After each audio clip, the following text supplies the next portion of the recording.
አስገባችሁታል እዛም ላይ የለም። ከዛ ልሟገት ብሎ ያለኝ እንዴት እንደሚዋሹ ካህናቱ ልብ ብልና ስማችን ላሳይ በወንድሞቼ በእንደው በመድኃኒዓለም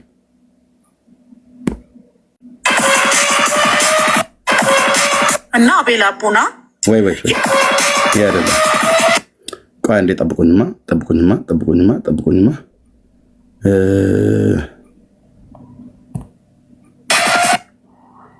ከዛ ተራዝሟል የሚል እኔ ያስተላልፍ ካህኑ ከዲያቆኑ ጳጳሱ ከመነኩሴው እንዴት እንደሚዋሹ ይልኝ ናና ሞግታኝ ብዬ ስለው ጴንጤ መጽሐፍ ቅዱስ መጽሐፍቶቻችን እያተሙብን እናንተን እያለ ነው ብሎ እንዴት እንደሚዋሽዩት ኦኬ ማለት ከዛ ተራዝሟል የሚል እኔ ያስተላልፍኩ ማለት ካስፈለገ እኮ ቀኖች አሉ እኮ እኔ ኤርሚያስ በእኛ መጽሐፍ ማርያም ነው ማለት በእኛ መጽሐፍ ኤርሚያስ እኔን ተከራክሮ ያሸንፈኝ። ሜዳው ላይ መገናኘት ነበር። ዲያቆን ስዩምዬ ሜዳው ላይ ተገናኝተው ነበር መገናኘት። ቀጥረኸኝ አስደግፎት ሄደ እንደሚባል አስደግፋችሁ እየቀጠራችሁ ቀጠሮ የምትሰርዙት ተቀጣሪው እዛ መጥቶ ፊት ለፊት ይቀመጣል። እናንተ ግን ተረባርበው አዳኑኝ፣ ተረባርበው አስጣሉኝ፣ እባክህ እንዳትገባ ህዝብ ወደዛ እየሄደ ነው በጣም ብዙ ነገሩ እኛ እዚህ ሚዲያው ላይ እንደምንለው አይደለም ብላችሁ እኮ በውስጥ የምትዶልቱትን እኮ ሰምተናል። እባካችሁ እዛ ኤርሚያስ ቤት አትሄዱ ህዝቡን ሁሉ እያመነፈቀው ነው ብለው እኮ ተረባርበው አስጥለውሃል። ኦኬ ከፈለክ ኪሳችሁ ውስጥ ስንት ሳንቲም እንዳለ ሊያውቁን ልናቅበት የምንችለው መስመር አለ። ኦኬ ተረባርበው አስጥለውሃል። ከዛ መጽሐፍት እንዳሳተመ ብሎ የሚለውን ስማለኝ። ግን አሁን የሚያነብላችሁ ገድላት ሲፈልግ እሱ ያሳተማቸው ናቸው ወይ ለእናንተ ያሳተማቸው? እኔ ከእናኛ መጽሐፍ ጋር የሚገናኙ ገድላት ያነብላቸዋል መመናል። ውሸቱን ውሸቱን ያየው ውሸት ሰው ሲዋሽ አፉን ነው የሚይዘው። ወይኔ በጌታ እንኳን አይለው በመቤቴ ቀደድኩት አይደል ቀደዳይን ብሎ ማለት ነው። ሙስሊም ማለች ውህቲ እስክትደነግጥ ድረስ ማለት ነው። እሷ ፔጅ ላይ ነው የሚገኘው ብዙ መረጃ። በእውነት ሂዱና ፎሎ አድርጓት። ኦኬ ኤርሚያስ አሳትሞ ነው አላለም። እኛ መጽሐፍ ጋር የሚገናኙ ገድላት ያነብላቸዋል። ወይ ለእናንተ ያሳተማቸው እኔ ከእናኛ መጽሐፍ ጋር የሚገናኙ ገድላት ያነብላቸዋል። መመናል ውሸታም ሰው እንደዚህ ነው። ራሱ ውሸቱን ተናግሮ ራሱ ነው የሚደነግጠው። ጳጳሱ የኤርሚያስ የሚያመጣቸው መጽሐፍ ለምን ቃል በቃል ይሰብኩታል? ቃል በቃል ኤርሚያስ የሚከፍተው መጽሐፍ ጳጳሱ ደግሞ ቃል በቃል ይሰብኩታል። እሺ ቀጥል ኤርሚ። እሱ ጋር ነው የምንመጣው ዳግዬ። እኔ ከዛ ልሰጣችሁ ነው ችግር የመጣው እዛ ጋር ነው። አንተ መጽሐፉን ትከፍታለህ፣ እሳቸው መጽሐፉ ላይ ያለውን ሀሳብ አውደ ምሕረት ላይ ቃል በቃል ይሉታል። ስለዚህ ማተሚያ ቤቱንም ሄዳችሁ ቼክ ማድረግ አያስፈልጋችሁም። ጳጳሱ ኤርሚያስ የሚከፍታቸው መጽሐፍ ቃል በቃል ይሰብኩታል። ተበልታችኋል። ቀጥል ኤርሚ። አዎ ለእናንተ ያሳተማቸው እኔ ከእናኛ መጽሐፍ ጋር የሚገናኙ ገድላት ያነብላቸዋል። መመናል ውሸት፣ አቤት ውሸት፣ ወይኔ ውሸቴ ቀደዳይን ቀደድኩት ብሎ እኮ ማለት ራሱን ያፈረው ሰው ሲያፍር አፉን ይይዛል። ራሱ ዋሽቶ ወዲያው ወደ ማይክሮ ሰከንድ ሳይሞላ ህሊና የሚባል አለ። አንተ ውሸታም እያለው ነው።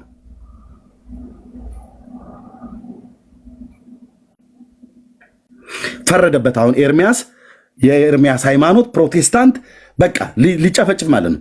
ኑና ፊቴ ቆማችሁ አውሩ። ማንም ፓስተር ማንም ሌላ አይገባም። ከኔ ጋር ብቻ እንጮታለን።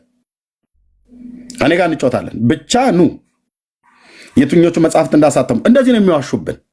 ኦኬ ወንድምነት ዳጊ ያለውን ቪዲዮ ላሳይና ከዛ ልስጥ። ኦኬ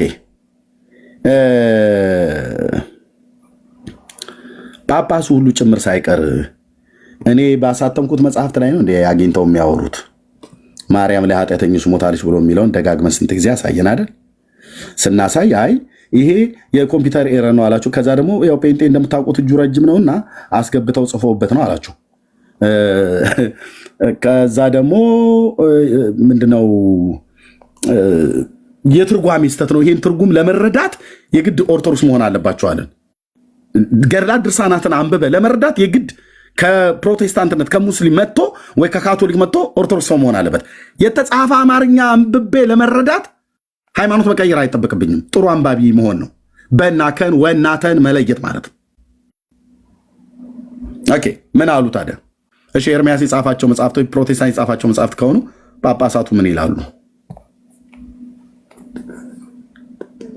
ይላል በዚህ ጊዜ ማህደር ኃጥአንን ገሃነምን አስጎበኛት ይላል። ጳጳስ ናቸው። ልብ በሉ አስኬማ የደፉ ጳጳስ ናቸው። ኤርሚያስና ፕሮቴስታንት የጻፉት መጽሐፍ ነው ብለው የሚሉት ነገረ ማርያም ከዶግማ ትምህርታቸው ነው። ማርያም ልክ ክርስቶስ ለሰው ልጆች በደልና ኃጢአት ቤዛ ሆኖ እንደሞተ ሞተች ብሎ የሚለውን በመጽሐፍ ደጋግመን ስናሳይ የነበረው እሱን የኮምፒውተር ኤረር ነው፣ ተሳስቷል። ፕሮቴስታንት እጁ እግሩ ረጅም ስለሆነ አስገብቶበት ነው ብላችሁ ያላችሁትን ጳጳሳት ሁሉ ጭምር የሚሰብኩት ነው። አውደ ምሕረት ላይ ህዝብ የሚያጨበጭብለት እልል የሚልለት ጋር በዚህ ጊዜ ልጅ ሆይ ማርልኝ አለች። ባህሪዋ ርኅሩህ ነው። ርኅሩህ ስለሆነች ልጅ ሆይ ማርልኝ አለች። አይ እነዚህን ያዳንኳቸው ሙቼ ተሰቅዬ ነው፣ አንቺም ሙተሽ አድኛቸው አላት ይላል። በዚህ ጊዜ የምትምርልኝ ከሆነ እሞታለሁ ብላ በፈቃዷ እንድትሞት ፈቀደች ይላል እና በዚህ ዕለት ተስማማች ማለት ነው። እነዚህን የምትምርልኝ ከሆነ እሞታለሁ አለች። በፊት ሞትን ተቃውማ ነበር። አንተን ወልጄ ያንተ እናት ሁኜ እንዴት እሞታለሁ ብላ ነበር።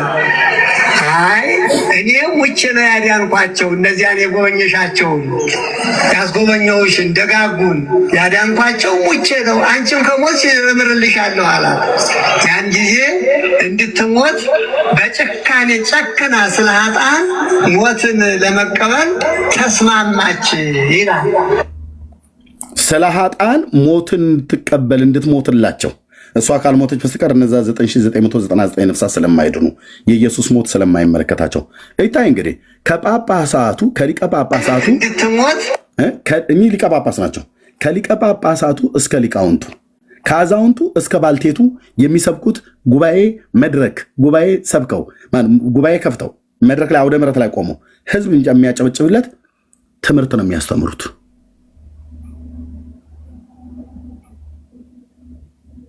ያው ስለዚህ ማን ነው ትክክለኛ ብሎ የሚለውን ለማለት ለፓስተርዬ ልስታው። የማናቸው አስተምሮ ነው ትክክል? ጳጳሳቱ የሚናገሩት ነው ወይስ መጽሐፍቶቹ? ካህኑ የሚናገረው ወይስ ድርሳኑ የሚናገረው? ፓስተርዬ አቤት ምል በጣም በቃ ለመናገር ራሱ እኮ የሚቸግር በጣም የሚያሳዝን ነገር ነው። ማለት መጀመሪያ ስታነብ በጣም ብዙ ነው የሳኩት እስኪያመኝ ድረስ፣ ግን ወደ በኋላ ላይ ነገሩ በጣም እየዘገነነን የመጣው ምንም ጥያቄ የለውም። እዚህ ሶሻል ሚዲያው ላይ ለማስተባበል የሚሞክሩት ሰዎች እንደዋሹ ያው በግልጽ ይታያል እኮ። እና ማን ነው ልክ ከተባለ የቤተ ክርስቲያኒቱ ሰነድ ነው ልክ።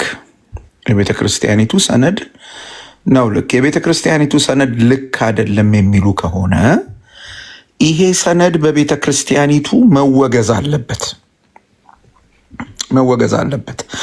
አንድ በጣም ምን ማለት እንደሆነ የማይገባኝ ደጋግመው የሚያነሱት አሁን መምህር ዲበኩሉም ሲናገሩ እንደሰማኸው ለሙግት ለክርክር አይበቁም ምናምን የሚል ነገር ያወራሉ። በምን አግባብ ይሄን እንደሚሉ አላቅም። በምን አግባብ ይሄንን እንደሚናገሩ አላቅም።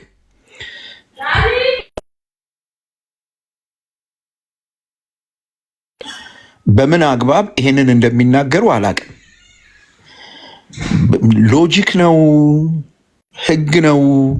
በምን አግባብ ነው ይሄንን የሚሉት? ለምሳሌ እኛ እምነታችን፣ መንፈሳዊ ተግባራችን፣ ባህሪያችን፣ አገልግሎታችን ማናቸውም በወንጌላውያን ክርስቲያኖች አካባቢ ያለ ወይም በወንጌላውያን ክርስቲያኖች አምልኮ፣ መንፈሳዊ አገልግሎት፣ ባህሪ፣ ልምምድ ውስጥ የመጨረሻው ወሳኝ መጽሐፍ ቅዱስ ነው እንላለን። መጽሐፍ ቅዱስ ነው። መጽሐፍ ቅዱስ 66 መጽሐፍት አሉት። 66ቱም መጽሐፍ ወሳኝ ነው የምንለው እንጂ ገንጥለን አወጥተን አይ ይሄኛው ለመወያያ አይሆንም አንልም። እነዚህ ሰዎች 66ቱን መጽሐፍ ይዘዋል። 66ቱ መጽሐፍ ይመለከተናል ይላሉ።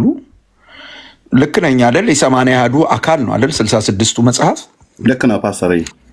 አዎ። ከዛ ይመጡና እነዚህ መጽሐፍት ዶግማ አይደሉም ይላሉ። ቅድም አንተ ያነበብከው ላይ የህይወት መጽሐፍ ተብሏል። ይሄ መጽሐፍ አሁን ቅድም አንተ ያነበብከው የማነው ስማቸው አቦዬ ነው ማነው ስማቸው ሰውየው የሳቸው ሰውዬ ታሪክ ያለበት መጽሐፍ የህይወት መጽሐፍ ነው ተብሏል። ልክ ነው። የህይወት መጽሐፍ ነው። ይሄ ማለት ከመጽሐፍ ቅዱስ እኩል ስልጣን አለው ማለት ነው። ምክንያቱም አንድ የህይወት መጽሐፍ ነው ያለው፣ እሱም መጽሐፍ ቅዱስ ነው። ከእግዚአብሔር ቃል ውጪ ህይወት የሚገኝበት መጽሐፍ የለም። ሁሉ መጽሐፍት በዚህ መጽሐፍ ነው የሚለኩት የሚመዘኑት። ከዚህ መጽሐፍ ጋር ከተጋጩ ስሁት ናቸው። ስለዚህ ቤተ እምነቲቱ ወይም እዚህ ሶሻል ሚዲያው ላይ አይ እነዚህ ነገሮች ልክ አይደሉም የሚሉ ሰዎች ለአባቶቻችን ለሚሏቸው ቤተ እምነቲቱን ለሚመሩ ሰዎች ሊያቀርቡ የሚገባው ጥያቄ ምንድን ነው? እኛ መጽሐፍ ቅዱስን እናምናለን፣ አት ዘ ሴም ታይም ደግሞ ይህን መጽሐፍ ይታመናል። ሁለቱ ይጋጫል። እኛንም በየሶሻል ሚዲያ ውሸታም እያደረገን ነው። ስለዚህ ይሄ ነገር ይወገዝ ነው ማለት ያለባቸው እንጂ ይሄ ነጭ ውሸት እኮ ነው። አሁን መምህር ዲበኩሉም የተናገሩት ነጭ ውሸት ነው። ያኛው ልጅ ራሱን እስኪያሸማቀቀው ድረስ እኔ ማለት ኤርሚያስ ይህን ሁሉ መጽሐፍ ማሳተም የምትችልበት ብር ካለ ምን አሳበደ? ዝም ብለህ ኢንቨስት አታደርገውም? እንዲህ ያለበት ሀገር ላይ እኮ እርሻ ብታርስበት እኮ ብዙ ብር ታገኛለህ።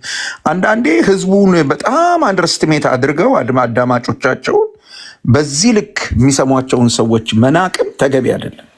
የሚያገለግሏቸውንም ሰዎች ምንም አያውቁም ብሎ በዚህ ልክ መናቅም በፍጹም ተገቢ አይደለም። ለማንኛውም እነዚህ መጽሐፍቶችም ሆኑ የቲክታኮቹ ሰዎች ያሉት ነገር ሁሉ ውሸት ነው። ሰው ሊድን የሚችልበት፣ ሰው ወደ እግዚአብሔር መንግስት ሊመጣ የሚችልበት፣ የኃጢአት ይቅርታ ሊቀበል የሚችልበት እውነት መጽሐፍ ቅዱስ በግልጽ አስቀምጧል። ከዚህ እውነት ውጭ ያሉ ነገሮች ሁሉ ውሸት ናቸው።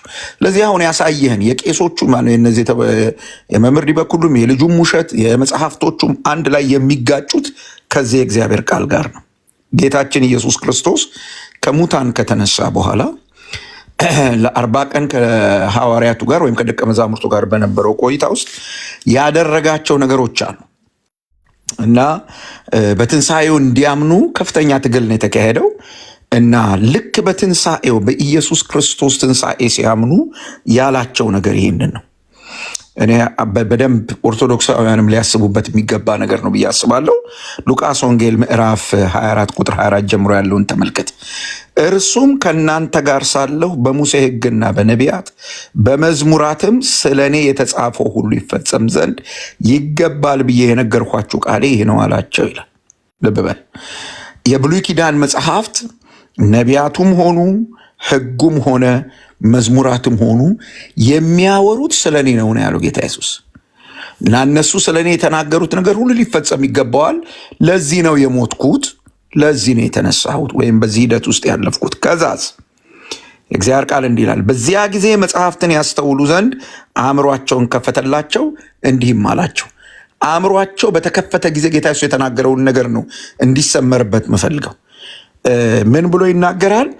ክርስቶስ መከራ ይቀበላል፣ በሦስተኛውም ቀን ከሙታን ይነሳል። ሁለት ቁልፍ ነገሮች። ክርስቶስ የእግዚአብሔር ክርስቶስ፣ ይሄ ሰው በየሃይማኖት የፈጠረው ክርስቶስ አይደለም። መጽሐፍ ቅዱስ የሚያወራለት በመንፈስ ቅዱስ አማካኝነት ድንግል ጸንሳ የወለደችው በዚህ ምድር ላይ የተመላለሰው አምላክ ሰው የሆነው ክርስቶስ እርሱ ቅዱስ ቃሉ እንደሚመሰክር መከራ ይቀበላል ይላል። ለምን? ቀጥሎ ያለውን ነገር ተመልከት። እሱ መከራን ስለሚቀበል አንድ፣ ከዛ የመከራው ጥግ በመስቀል መሞት ነው። በመስቀል ሞቶ ይቀበላል። ከዛስ ከሙታንም ይነሳል ይላል። በዚህ መከራ ውስጥ የሚያልፍበት ምክንያት ምንድን ነው ከተባለ በስሙ ንስሐና የኃጢአት ስርየት። 4 ነጥብ። ሰሞኑን አኬ የተባለው ኦርቶዶክስ ወንድም እንደተናገረው በክርስቶስ ኢየሱስ በኩል ካልሆነ በስተቀር ጭንቅላትም ይፈነዳል፣ ጠዋ ብለህ ትፈርጣታለህ እንጂ ወደ አብ መድረስ አትችልም እንዳለ ሁሉ አሁንም ሚሊየን ገድል ሊኖር ይችላል፣ ሚሊየን ተረት ሊኖር ይችላል። ሰው ጠዋ ብሎ ይፈነዳታል እንጂ ንስሐና የኃጢአት ስርየት በኢየሱስ ክርስቶስ ብቻ ነው የሚገኘው። አበቃ። ቅዱስ ቃሉ የሚናገር ይህ ነው። ስለዚህ ይህ ያወሩት ይህ አሁን የነገርከን ጉድ ሁሉ አንዳንዱ ለጆሮ ይሰቀጥጣል። በጣም ከባድ ነው እና የእግዚአብሔር ቃል የሚለው ይሄንን ነው። ምንድን ነው የሚለው? ንስሐና ኃጢአት ስርየት ከኢየሩሳሌም ጀምሮ በአሕዛብ ሁሉ ይሰበካል እንዲህ ተብሎ እንደተጻፈ እናንተም ለዚህ ምስክሮች ናችሁ።